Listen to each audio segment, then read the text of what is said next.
할렐루야. 11월 23일 화요일입니다. 욥기 30장 1절부터 15절까지 말씀을 읽고 은혜 나누도록 하겠습니다. 그러나 이제는 나보다 젊은 자들이 나를 비웃는구나. 그들의 아비들은 내가 보기에 내 양떼를 지키는 개 중에도 둘만하지 못한 자들이니라. 그들의 기력이 쇠잔하였으니 그들의 손의 힘이 내게 무슨 소용이 있으랴. 그들은 곧 궁핍과 기근으로 인하여 파리하며 캄캄하고 메마른 땅에서 마른 흙을 씹으며 떨기나무 가운데에서 짠 나무를 꺾으며 뱃살이 뿌리로 먹을거리를 삼느니라. 무리가 그들에게 소리를 지르므로 도둑같이 사람들 가운데에서 쫓겨나서 침침한 골짜기와 흙구덩이와 바위 굴에서 살며 떨기나무 가운데서 부르짖으며 가시나무 아래에 모여 있느니라. 그들은 본래 미련한 자의 자식이요 이름 없는 자들의 자식이로서 고토에서 쫓겨난 자들이니라. 이제는 그들이 나를 노래하고 노래로 조롱하며 내가 그들의 놀림거리가 되었으며 그들이 나를 미워하여 멀리하고 서슴지 않고 내 얼굴에 침을 뱉는도다. 이는 하나님이 내 활시위를 늘어지게 하시고 나를 곤고하게 하심으로 무리가 내 앞에서 굴레를 벗었음이니라. 그들이 내 오른쪽에서 일어나 내 발에 덫을 놓으며 나를 대적하여 길을 애워싸며 그들이 내 길을 헐고 내 재앙을 재촉하는데도 도울 자가 없구나.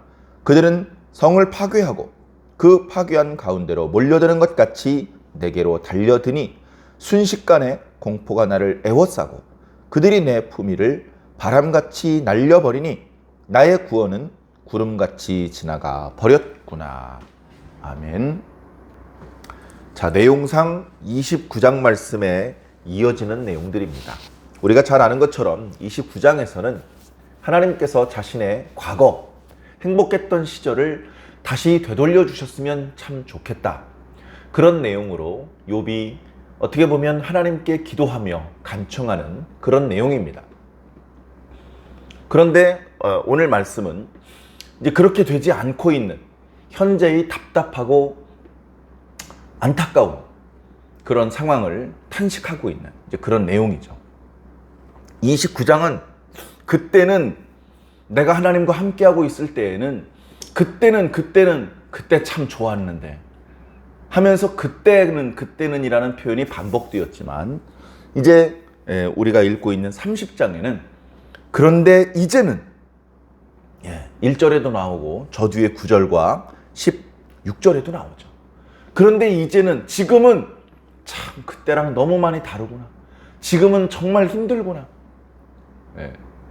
특히 30장에는 욥이 당하는 고통 중에 물질적인 빈궁함 또 육체적인 질병의 고통 또는 친구들과의 관계에서의 섭섭함 이런 것들이 아닌 그 주변 사람들과의 관계 속에서 욥이 느끼게 되는 배신감 그런 어떤 적막함, 고립감 이런 것들을 말하고 있는 그런 이제 대목입니다. 자, 1절에 보니까요. 욥의 마음이 거칠게 또 표현이 되고 있습니다. 자, 그러나 이제는 나보다 젊은 자들이 나를 비웃는구나. 정말로 어떤 우스운 이야기가 있어서 웃는 게 아니고 욥을 향하여 경멸하는 듯한 아주 궐시하는 듯한 그런 눈빛으로 비웃는 것입니다. 조롱하는 것이죠. 이런 것들을 당하는 것은 무척 불쾌하고 고통스러운 일입니다. 자기보다 많이 가졌고 많이 배웠고 그랬던 사람이 비웃는 거라면 어떻게 보면 이해할 수 있을지 모릅니다. 그런데 나보다 어린 것들이 아무 사회 경험도 없고 지혜도 없고 자기 자신의 형편에 대해서 이해를 하거나 뭔가 가늠할 수 있는 아무런 능력도 없으면서 함부로 욥을 향해서 비웃고 있는 것이죠. 욥이 너무나 힘든 것입니다. 전에는 자기가 이렇게 지나다닐 때 자기를 두려워해서 자리를 비켜주었고 감히 얼굴을 들고 자기를 쳐다보지도 못했던 그런 어린 것들이, 그리고 지금 말하는 사람들은 어떻게 보면 이 마을 안에 들어와 살지도 못하는, 여러 가지로 사회적으로 이렇게 천대를 받고 있는 그런 사람들입니다.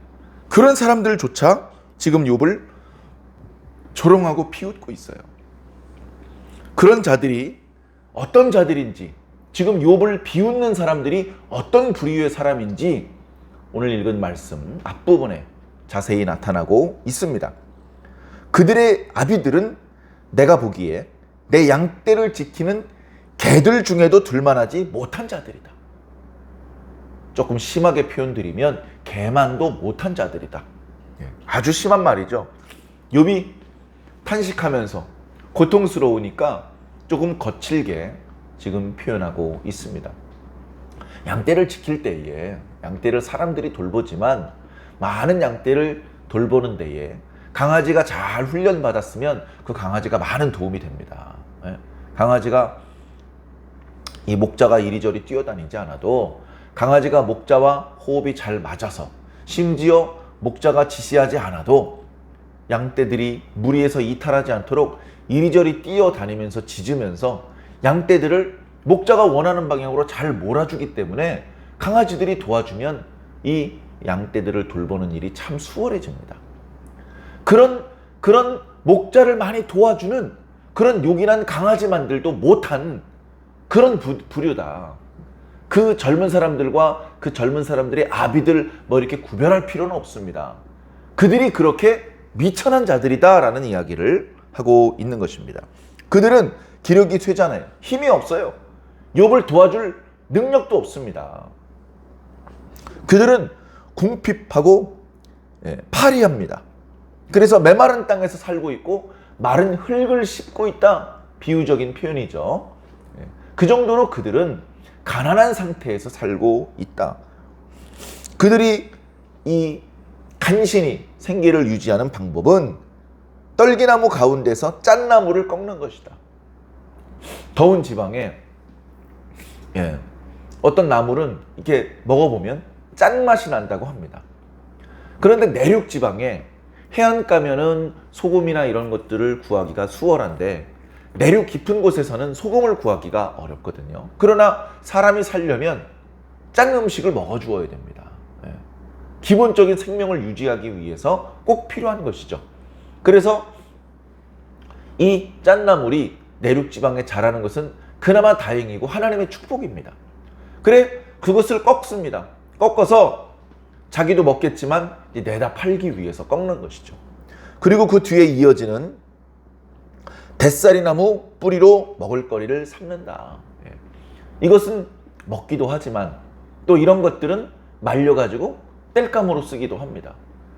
겨우 이런 것들을 채취해서 간신히 생기를 유지하는 그런 수준의 사람들이 지금 욥을 비웃고 있는 것이죠. 자, 그들은 마을에 들어오려고 그러면요, 마을 사람들이 막 소리를 질러서 쫓아냅니다.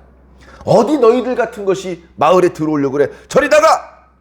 그래 도둑같이 사람들이 마을에 들어오지도 못하고 쫓겨나고 결국은 사람들이 살지 않는 침침한 골짜기, 흙구덩이, 바위 굴에서 살게 됩니다. 그래서 떨기나무 가운데서 부르짖는데, 여기 부르짖는다는 단어도요, 이 원문에 구약 성경에 딱 2번 나오는 단어를 쓰고 있는데 그 의미는 나귀들이 우는 소리를 말합니다. 나귀들이 이렇게 모여서 이렇게 우리에 있는데 그 나귀들이 내는 소리를 말할 때 쓰는 단어를 쓰고 있습니다. 그러니까 이 사람들이 떨기나무 주변에 옹기종기 모여서 떠드는 소리들이 나귀가 이렇게 우는 소리나 비슷하다. 그만큼 그들을 이제 낮추어서 말하고 있는 것이죠. 그들은 본래 힘도 없고 가난하고 마을에 들어와 살지도 못하고 빈궁한 사람이다. 그런 사람들이 지금 욥을 비웃고 있다. 8절에 그들은 본래 미련한 자의 자식이며, 이 표현은 뭐 그냥 표면적으로는 지적 능력이 조금 떨어지는 사람들이다 라는 의미도 있고, 또 인격적으로 또는 신앙적으로 불경건한 사람들이다 라는 그런 의미가 있습니다. 또 이름 없는 자들의 자식이다. 무가치하고 무의미한 존재들이다.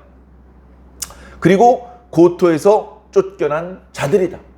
그들 중에는 범죄를 저질러서 또는 질병 때문에 공동체에서 쫓겨나 있는 그런 자들이라는 것입니다. 그야말로 그 시대 살고 있는 모든 사람들 중에서 어쩌면 가장 하찮은 그런 존재들이죠. 9절에 그런데 이제는 그런 사람들이 나를 노래로 조롱하고 있다. 내가 그들의 놀림거리가 되고 있다. 그 시대에서 왕이 아님에도 불구하고 왕만큼이나 그 얼굴을 비추어 주는 것만으로도 사람들을 위로할 수 있고, 뭔가 고민에 빠져 있는 사람들이 욥이 뭔가 지혜를 말해주기를 기다리는, 왕은 아니지만 어찌면 그 당대에 가장 존경받던, 높임을 받던 그런 욥이 당대 가장 낮고 하찮은 그런 사람들에게 조롱을 당하는 상황이 되었다. 어떻게 이렇게 되었느냐?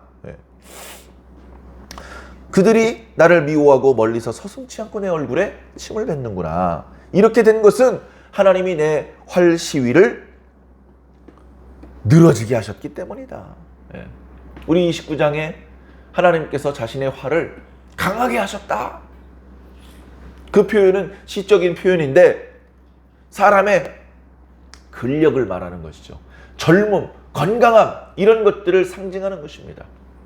활이 그 탄력이 있어서 언제든지 화살을 걸면 강한 힘으로 화살을 쏘아 날릴 수 있는 그 활의 탄력과 강건함, 그런 힘이 욥에게 있었다. 그런데 지금은 하나님께서 욥의 활 시위를 늘어지게 하셨다. 돈도 잃어버리고 몸에 질병도 있고 그러다 보니까 예전처럼 괴력을 발휘할 수도 없죠. 사람들 앞에서 어른 행세를 할 수가 없죠. 여기서 중요한 것은 자신에게 닥친 이 여러 가지 일들에 대해서 우연이다. 하나님이 이런 일을 하실 리가 없어. 어떤 또 다른 존재, 마귀나 그렇게 핑계를 돌리지 않고 욥은 철저히 이 현실 세계에서 일어나는 모든 일들은 사실은 하나님께서 알고 계신 일이고 하나님께서 주관하시는 일이다. 내가 지금 이렇게 기력을 잃어버리고 심지어 우리 시대의 가장 비천한 자들에게조차 놀림을 받고 있게 된 것은 결국 하나님께서 나를 무력하게 만드셨기 때문이다 라고 그렇게 고백하고 탄식하는 것입니다.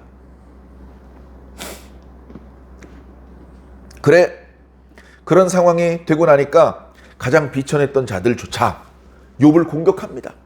욥을 공격하는 어떤 모양새가 마치 전투 중에 적군이 우리 성읍을 포위하고 그래서 그 안에 있는 자신을 공격하는 듯한 이제 그런 모습들이 나타나고 있는 것이죠. 그들이 내 오른쪽에서 일어나 내 발에 덫을 놓으며 나를 대적하여 길을 에워싸며 도망도 못 가게 퇴로를 차단하고 외부로부터 도움도 받지 못하게 완전히 자신을 고립시킵니다. 그런 상태에서 그들이 내 길을 헐고 내 재앙을 재촉합니다. 아무도 도와주지 않습니다. 그들은 성을 파괴하고 그 파괴한 가운데로 몰려듭니다. 저 뒤에서 돌멩이 던지고 욕하는 정도가 아니고 바로 코앞에 손을 뻗어서 욥의 멱살이라도 움켜쥘 수 있을 그런 가까운 곳까지 우르르 떼거지로 몰려오는 그런 상황이 되는 것과 마찬가지 상황이다. 그러다 보니 나도 모르게 두려움이 임한다. 공포가 임한다. 그 결과 나의 품위는, 나의 고상함은, 나의 영광은 물거품처럼 사라져버리고 나의 구원은, 하나님과 함께 있었던 시절의 그 행복은 구름같이 지나라 버리는구나. 없어져 버리는구나. 그러니까 29장에 욥이 이런 고난을 당하기 전에 하나님께 복을 받고 사람들에게 이렇게 은총을 베풀어 주었던 그 행복했던 시절을 회상하는 것과는 너무나도 대조적으로 지금 욥이 그 당대의 가장 비천한 사람들에게조차 놀림을 당하는 이런 뼈아픈 고통의 상황에 떨어져 있다는 것을 지금 말하면서 탄식하고 있는 것이죠. 사랑하는 성도 여러분, 이런 일이 우리가 사는 생애 가운데 자주 발생되지 않았으면 좋겠습니다. 사랑하는 성도 여러분, 고난을 좋아하는 사람이 누가 있겠습니까? 고난은 하나님께서 주신 선물이다. 고난이 힘들지만 그것이 지나간 이후에는 하나님께서 큰 깨달음을 주시고 복을 주신다. 고난은 하나님께서 주시는 선물의 포장지에 불과하다. 그렇게 말하는 분들도 있습니다. 그나마 조금 위로가 되기는 하죠. 그러나 솔직히 어떻습니까? 그런 선물 안 받아도 좋으니까 고난 좀 안 당했으면 좋겠어. 이런 것이 어찌 보면 평범한 우리들의 바람이 아닐까요? 저도 어렸을 때부터요, 기도하던 게 있어요. 하나님, 저는 약합니다. 저는 너무나도 연약합니다. 저는 연단의 과정, 고난의 과정을 견뎌내는 것이 두렵습니다. 제가 감당하기 어려운 그런 큰 고난은 저에게 미치지 않게 하여 주시옵소서. 어렸을 때부터 기도했던 내용입니다. 부끄럽지만 저는 어쩌면 지금도 그런 기도를 가끔 합니다. 주님, 강해지고 싶습니다. 더 큰 은혜를 체험하고 싶고 더 깊은 하나님의 뜻을 깨닫고 싶습니다. 그러기 위해서 고난이라는 골짜기를 지나가야 된다면 기꺼이 가겠습니다. 저는 그렇게는 기도 못 하겠더라고요. 고난은 너무 쉽지 않아요. 어려워요. 고난을 당하는 자들을 향하여서 그것도 못 참느냐 함부로 말할 수 없어요. 고난은 정말 힘든 겁니다. 각자에게 하나님께서 고난을 주실 때 그 사람에게는 가장 괴로운 그런 고난을 주시는 거예요. 결국은 내 고난이 네 고난보다 더 세다, 그렇게 함부로 말할 수가 없는 것이죠. 고난을 당하시는 분들에게 하나님께서 큰 위로를 주시기를 간절히 소망합니다. 고난을 당하는 상황 속에 사람은 어쩌면 충분한 위로가 못 될지도 몰라요. 결국은 예수님이, 결국은 하나님이 여러분들을 위로해 주시고 눈물을 닦아 주셔야 됩니다. 여러분들이 당하는 그 고통이 너무 길어지지 않기를 바랍니다. 그 고통이 너무 길어지면요, 힘들어요. 다윗도 욥도 노래했던 것처럼 이 고통이 더 길어지기 전에 빨리 나를 구원해 주시옵소서. 왜? 이게 더 길어지면 나 죽습니다. 이제 죽을 지경입니다. 죽은 다음엔 무슨 소용이 있습니까? 하나님께서 여러분들을 빨리 그 고통에서 건져주시기를 간절히 저도 기도합니다. 그리고 그 고난의 그 과정이 무의미하게 지나가지 않기를 바랍니다. 사람 놀리는 것도 아니고 이리 찌르고 저리 찌르고 아무 소득도 없이 깨달음도 없이 체험도 없이 은혜도 없이 그냥 고통만 반복적으로 찾아오고 아무 의미가 없는 것이죠. 그 고통을 지나는 과정 가운데 왜 그런 고통이 자신에게 와야 되는지 이해가 안 되고, 자신이 당하는 고통이 자기가 감당하기 힘들 정도로 너무나 고통스럽고, 그럼에도 불구하고 우리는 하나님께 기도하고 하나님의 건져주심을 간구해야 됩니다. 그리고 그 과정에서 뭔가 배우는 게 있어야죠. 하나님의 뜻을 배워야죠. 그리고 그 과정에서 자신에게 있었던 진작에 버려야 했던 그런 어떤 부분들을 버리고 또는 고쳐나요. 그렇게 해서 더 성장하고 성숙하는 큰 이득을 얻을 수 있는 그런 보람 있는 고난이 되어야 하지 않겠습니까? 우리가 당하는 고난이 그렇게 너무 크지 않게, 너무 길지 않게, 무의미하게 지나가지 않기를 간절히 기도합니다. 사랑하는 성도 여러분, 함께 기도합시다. 우리 앞에 펼쳐지는 모든 일들은 우연이 아닙니다. 마귀가 하는 일들이 아닙니다. 마귀가 하는 일들이다 하더라도 결국은 하나님께서 알고 계신 일이고 하나님께서 허용하신 일입니다. 마귀에게 기도해봤자 마귀 들어주지 않습니다. 어디 마귀에게 기도를 합니까? 우리의 기도를 들으시고 우리의 예배를 받으시고 우리의 경배를 받으시기에 합당하신 분은 오직 성삼위 하나님뿐이십니다. 정확히 그분에게 초점을 맞추어서 그분께만 경배를 드리고 그분께만 기도를 올리는 것이 합당한 줄로 믿습니다. 오늘도 그 하나님께 기도하시기를 바랍니다. 오늘 유난히 기온이 뚝 떨어졌습니다. 사랑하는 성도 여러분, 몸은 움츠러들지라도 여러분들의 마음과 영혼은 움츠러들지 않기를 간절히 바랍니다. 위축되지 않으시기 바랍니다. 너무 추워서 몸이 약해서 현관문을 열고 외출하는 것은 엄두가 안 날지 모르지만 아버지! 이렇게 외칠 수 있는 그런 용기조차 엄두가 안 난다면 그건 문제가 있는 것 아닙니까? 담대하게 아무 거리낌 없이 아버지를 부르시기를 부탁드립니다. 하나님을 부르시기를 부탁을 드립니다. 누구든지 주의 이름을 부르는 자는 구원을 받을 것이다. 하나님께서 여러 번 다짐하셨던 축복의 맹세이니 오늘도 주님의 이름을 부르면서 이 고난을 극복해내시고 우리에게 예비되어 있는 하나님의 구원을 꼭 누리게 되시기를 예수님의 이름으로 간절히 축원합니다. 아멘.